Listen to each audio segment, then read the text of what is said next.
live from Manhattan, Kansas. Online radio and television, duo.com. Oh no, I'm not saying it's a bad movie. Was she just naked? Hold up. Why did we watch that? Howdy, hey everybody, it's Cameron for Why Do We Watch That? The show that comes out every Monday for your listening pleasure with the best, the worst, and the flat-out strange in film. If you happen to be at duo.com/live right now, you know that it's Sunday and that, we're recording and broadcasting the show live for your viewing and listening pleasure. So hopefully you start picking up that... it'll be different, but it'll always be Sunday afternoon. Be watching our Facebook and Twitter to find out the exact times for when Why Do We Watch That will be broadcasting live for you guys to enjoy. Or if you don't want to do that, you hate me, that's fine. I won't hold it against you, but you can get it Monday, as always, when we release the audio and video content on Facebook, Twitter, Instagram, Vine, and on YouTube at youtube.com/duotube. And then, of course, I'll also be tweeting it myself, twitter.com/@wolf1, WOHLF, the number one. And, follow me there. I'm always talking about shenanigans. This week, we're talking about the movie Mr. Nobody. Now, this movie is, I liked it a lot, actually. It was suggested to me by a friend who said, hey, you got to check out this movie, Mr. Nobody. It was really weird because how he suggested it to me, he didn't really, he didn't give anything away. So I was like, all right, maybe I'll watch it. But, I had seen it on Netflix, just this face of this guy who's wearing, this futuristic outfit and just, has this, emo comb over. And it's just I don't know. Do I really want to watch this? But turns out what Mr. Nobody is basically about is it's the story of a man who is the last living mortal in the year 2095, I think. He's 120 years old, and everyone else in the world, they're pretty much all immortals now. They look like people. They don't have sex anymore, which is a huge bummer to society, I think, personally. And Mr. Nobody brings that up later, that, sex and falling in love used to be a great thing about life, but they don't do that anymore. So now it's just, they just exist in this crazy futuristic thing. One of the weird things that I thought in the movie is all the cameras in this futuristic world kind of look like the Quidditch ball with the feathers in Harry Potter, and they just got big eyeballs on them. It's kind of, that part was kind of cool. I just remember looking at the eyeballs being like, that would be really weird to see one of those flying past you and being like, I don't like people checking in on me and watching what I'm doing. It's not something I'm all about. But it happens, I guess, in the future. So he's trying to tell these stories of what his life's like and what life was like before everyone became immortal and didn't age or change and new people weren't introduced into the environment. And the old man is it makes it seem like he's telling all these stories, but really what's happening is he gets into the story and then he falls asleep, continues telling the story in his dream. But in his dream section, the stories start becoming a little more pulled apart into pieces. And then when he wakes back up, he goes into telling another side of the reality of what could have happened. And so he's confusing people because technically all these things happened / could have happened. But it's hard to tell which story is actually the real story that's happening. It's almost to the level. People said that Inception was a complicated movie to get behind. I did not have a problem with it. This movie, I'd say, takes more time to dissect and figure out. But it was, I was the entire movie. I was just sitting there going, huh, because the movie was all about choices and the choices we make in life, whether it be business choices, love, or with family, and it all starts with a young boy who is maybe like a preteen. Maybe he's 12 or 10. I know they actually say his age in the movie. I just don't remember. I watched it last night. I don't remember the kid's age, but it all starts with this young boy who has these two parents who are married and in love, and then all of a sudden, one day after school, the young boy he's waiting for his mother to come pick him up and take him home so they can do all the fun family activities they do every day. But he doesn't see his mom. However, he's been waiting. He decides to kind of go wander off in the woods. So he wanders off into the woods, and he sees his mom, and he's like, "What's she doing? What's she walking out in the woods for?" So he kind of like spyfully follows her, and he sees his mother kiss another man, and he sees the two talk. His mom walks back towards the school to pick him up, but he follows the man. He follows the man out to a dock where he sees this little girl that goes to school with him. And just as the man turns around to see if someone's following him or something, he runs away, and he's crying. He's upset. He doesn't understand what's going on, and that's when the troubles at home happened. There's this little montage of his parents are starting to, not communicate as well. They're fighting. They're arguing. Dad knows that his wife is cheating on her to some level, and eventually it comes to a scene where the mom and the father are at a train station with their son, and the father asks the son, "So what do you want to do? Do you want to come with me, or do you want to go with mommy?" And the boy is given the option of whether or not to pick up his life and move somewhere completely different via train with his mother, or stay there with his father. And at this point, the boy has a decision to make. Does he uproot his life, or does he stay with his father?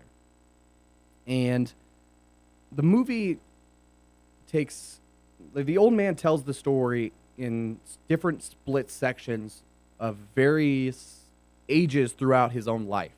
So after that, it jumps to he's a teenager, and he's supposedly chosen to live with his mother, and life is a lot different. She ended up marrying the guy who she was originally cheating on her other husband with, and he ends up finding out that after a couple of dates, that these two were living together, and I don't know how they were hiding it.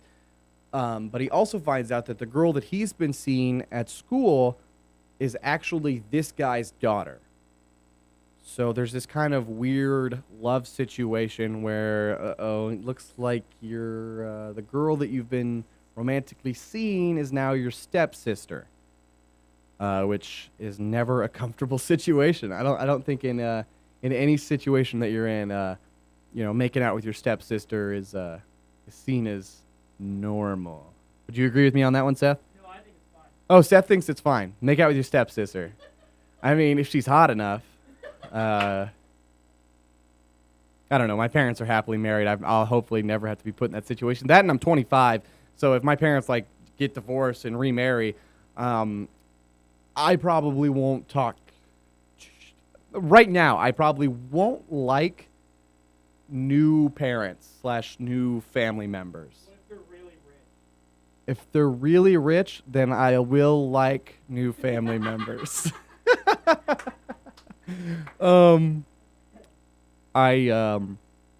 Money changes everything. More money, more problems I can handle with. I can deal with new problems. It's not really more problems, it's just new problems, I think, when it comes to money. So take that, Biggie. Don't send your people after me. I'm too white and tiny. But the movie, and then all of a sudden it goes back to the boy at the same age, but now he's living with his father and life with his father. And this movie does a great job of doing this storytelling without actually giving you a visual. Like it's almost like it's a movie that's rated R, and you almost have to have like it's a movie that's perfect for a certain age of person. Like you have had to have gone through certain life experiences. So like a 20-year-old would watch this movie a lot differently than someone who is 30. And a 30-year-old who watches this movie is seeing this movie at a completely different perspective than a kid who's 17. So it's kind of one of those movies that, like, in 5 years, I hope to watch it again and see something completely different out of this film. Because I'll understand things differently. Different things will happen in my life that'll make certain events in this movie make more sense to me. So not to say that, like, if you watch this movie right now, things aren't going to make sense to you and you're going to be like, man, but you'll perceive it differently. And that's something that I saw in one of the reviews that, you know, people were saying that they were perceiving the movie differently because of how things were happening. And it's pretty much the story of this old man, who's 120, in the future, telling a story about his life. And the life that he's telling is confusing and it doesn't make sense to people. But really what he's trying to send a message about is, well, one, he can't really fully remember the choices that he made, but he knows that whatever choices that he made in life, in love, in business, any choice that he made was the right choice. So if it was almost like a lesson in not looking back of what could have been and accepting the road that you were on, and that the road that you chose was the best one for that experience. And in each life, you know, in each story that he told, some of them he died. That was his set life for that road. In some of them, he was happily married and had kids and, you know, went on to be this huge, rich businessman. And it just, you know, different choices that he made throughout his life led him different ways. And he accepted those different choices as choices that he could have made at any given time. But it all starts back when he was 10, when he decided whether or not to go live with his father or his mother. And that's what made the differences in his life. I'll tell you right now, I think the choice of going to live with his mother, things turned out better for him. Well, it's hard to say. You really got to watch the movie because there ends up being like 5 stories going on at the same time, and I thought they were easy to follow, but it's still very, very interesting because, like I said, you have to almost have certain life experiences to understand the situation of what's going on. Because, I've said before, a lot of the movie, it's more about the music that's playing that helps you understand the visual that you're seeing. They talk plenty in this movie, but the script isn't so much important. Like last week, where I was mad when the script could have used a lot of work in The Haunting of Helena, and it kind of mattered. It would have probably helped a little bit more, but this one, what they did was plenty and enough. And because I don't want to ruin this movie any more than I kind of already have, I haven't ruined it. But I don't want to tell you guys too much more. Coming up after the break, I am going to do a story in my own version, but I'm only going to do 2 different stories, 2 different story options, and I'm going to make it really simple. And it'll be interesting, I think. I think people will like it. I wrote it right before the show, and we'll see how my storytelling abilities are. If you're watching right now, feel free to call into the show, leave us a voicemail at any time by calling that number right there, 505-750-0304, or hitting us up at Duo, or at Wolf1, or you can text us at that 505 number, right? You can text us at the 505 number and say hello if you want. You can interact at any time. But while I'm telling my story, Seth's just going to ignore you. Or he might tell me anyways, depending on where I'm at in the story and if the story sucks. But we'll see. So for right now, we're going to go to a quick break. Here we go. Online, radio, and TV. Welcome to the next level. From Manhattan, Kansas, this is Duo. I've got one simple question for you. Would you like some free swag? T-shirts, stickers, posters, exclusive content? You can! Just join the Duo Fan Club. It's totally free and it takes about 30 seconds. Just go to dewoh.com/fan club. Tell us some quick info about yourself, like what kind of swag you like best. And before you know it, it'll be at your doorstep. Duo.com/fan club. Duo.com.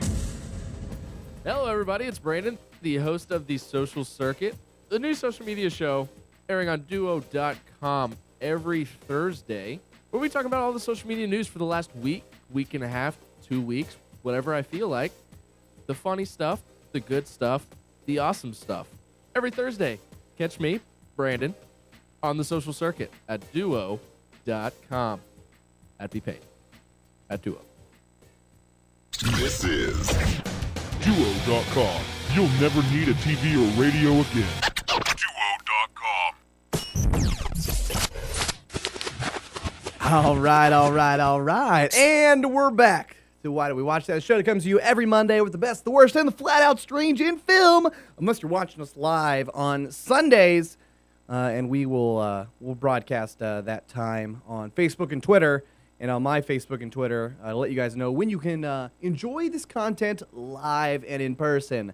But like I said before, we are going to do something a little different. I'm going to tell you guys a story in the same general method and setup of the movie that I just watched. So for this, if you're watching live, you're at your computer or on your cell phone sitting.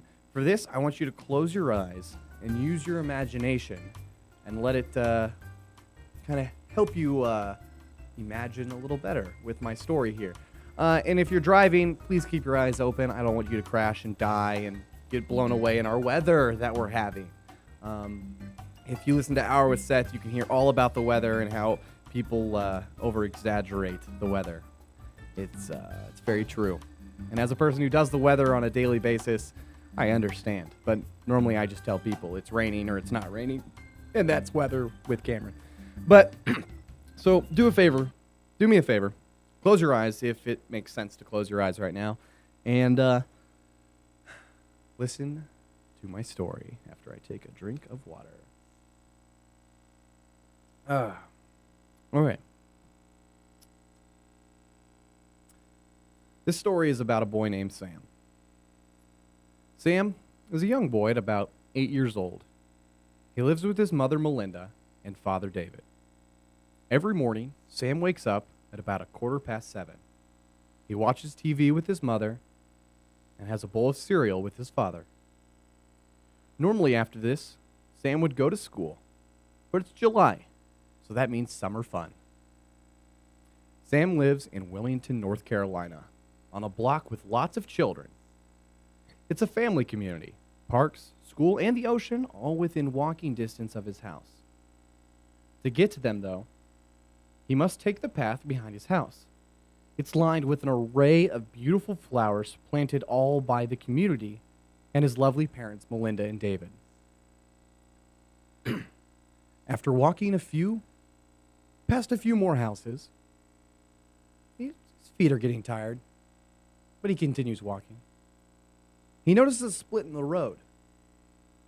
Sam thinks to himself, I've never seen this before. Off in the view of the new path, he sees a friendly-looking boy sitting in the shadow of a tree, trying to wave him over. Sam looks at the boy and is trying to recognize who he is. He's never seen this boy before, and he's never seen this path before. Everything is so weird. Something strange about this. But he's intrigued by it. In another direction, the normal direction, he sees his friend Reed, asking to see if he wants to go swim.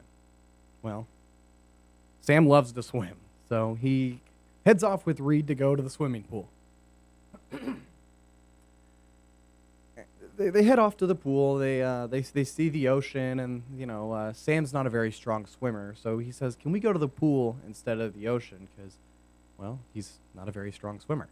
So they get in the pool. They say hello to the lifeguard. They stroll and wave at the girls, and they decide that, you know what, today's the day. Let's finally do it. So Reed pushes Sam towards the high dive. Something that Sam's not very comfortable with, but he's going to try it. He's going to try it for the first time, actually. So Sam goes up on the high dive, jumps off, hits the water, splash. Then as Sam goes down under the water, he notices that things get really bright all of a sudden. And he thinks he's just about to come up when he sees something towards the bottom of the pool. At the bottom of the pool is a door. He goes to the door, he opens the door, and swims through the door. All of a sudden, Sam finds himself in the middle of the ocean, deep under the water. He sees fish.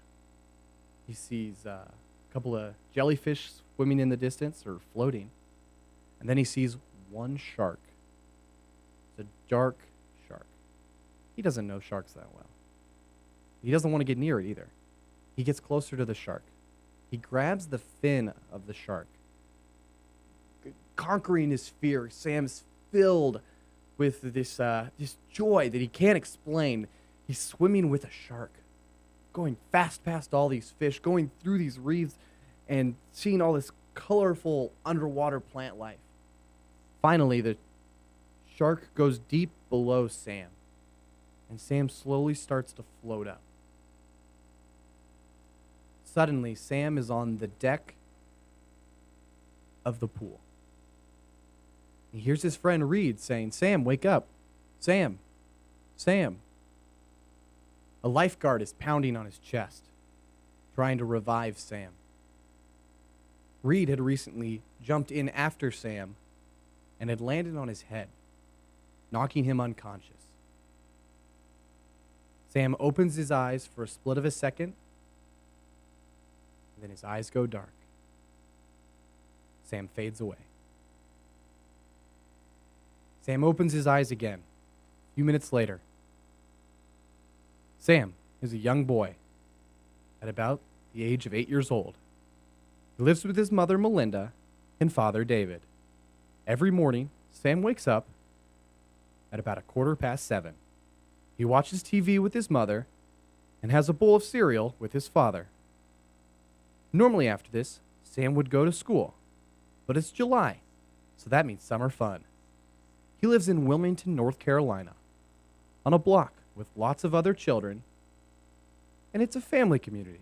Parks, school, and the ocean are all within walking distance of his house. To get to them, he must take the path behind his house.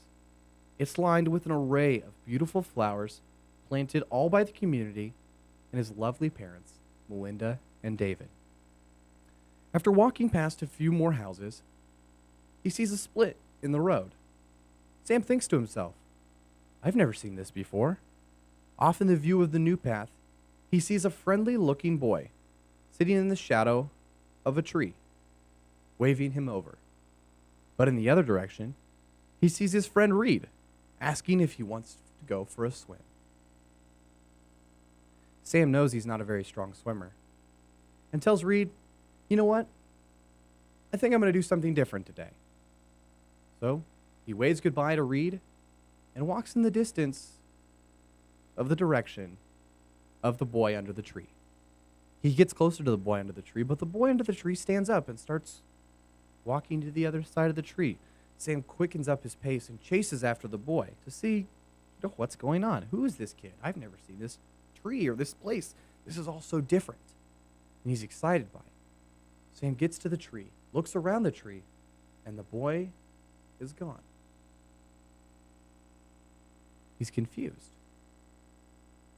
Where did this shadow boy go? He looks up into the tree and sees the boy in the tree. He says, "What are you doing up there?" And the shadow boy doesn't respond. He doesn't say anything. So Sam climbs the tree to try to find the shadow boy. Sam gets to the top of the tree. Can't find the shadow boy all of a sudden. He looks out, sees the ocean, sees the pool, sees his school and the parks, but doesn't see the shadow boy. He wonders to himself, where did that shadow boy go?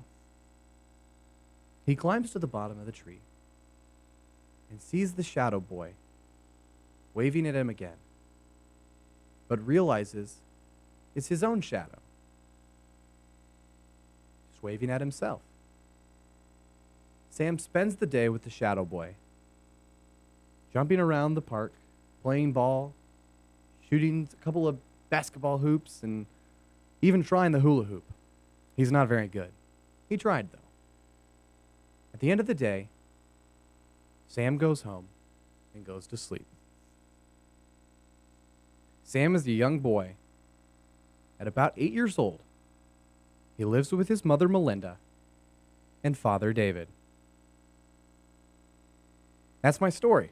And that is, I guess, a more gentle version of what this movie is about, to make it more PG-friendly than the actual movie that I watched called Mr. Nobody. I hope you guys enjoyed my little story. I like to make up these little stories from time to time. I know in one version of the story, Sam dies. But, I think we can all get over that together. And then the other version, Sam chases a shadow boy, which, I mean, that's pretty messed up, right? I mean, he might have some mental issues, but we'll figure that out later. Like I said, if you ever want to be a part of the show, all you got to do is give me a call at 505-750-0304, or just hit me up on Facebook or Twitter at Wolf1 or at Duo, or, just pay attention to duo.com/live, and you'll find out when you can interact live with me on the interwebs, which is pretty cool. I like this little new setup. We even learned that our wireless mic will allow me to go all the way out to that building, so I can go harass the locals, which I do enjoy doing from time to time. Oh, yeah, laundromat over here. I plan to go harass them sometime, just like go in there, and it's like the rich people laundromat. I don't know how that works, but it's really fancy in there. I don't know if you've ever been in there, Seth, but it's where well-to-do business people of the town go and do their laundry and watch Oprah on leather couches.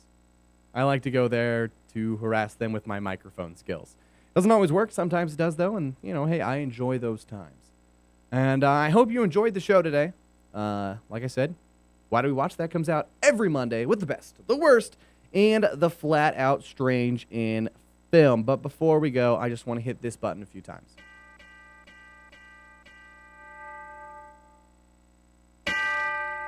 Isn't that nice? It is nice. I like that noise every time I hear it. Seth, how much time do I got? You got a little under 2 minutes. I got a little under 2 minutes. Well, that gives me an idea then.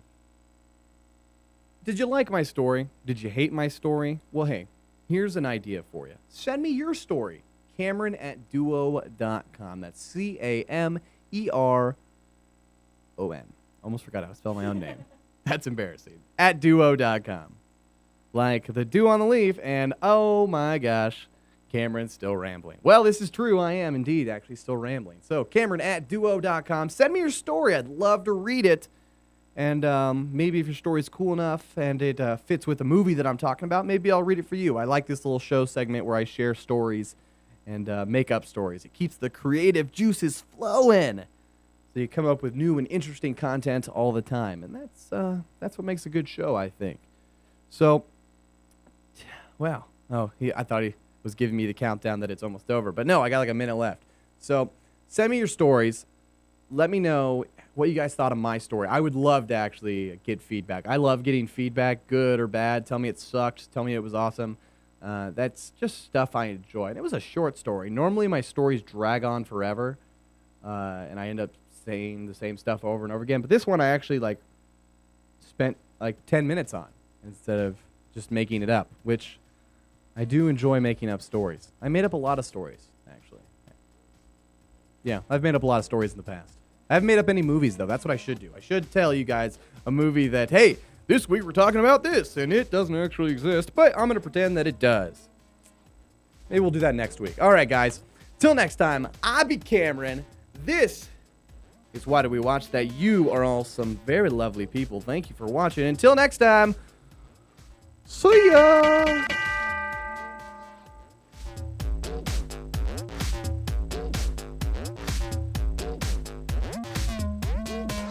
Online radio and TV from Manhattan, Kansas. This is Duo.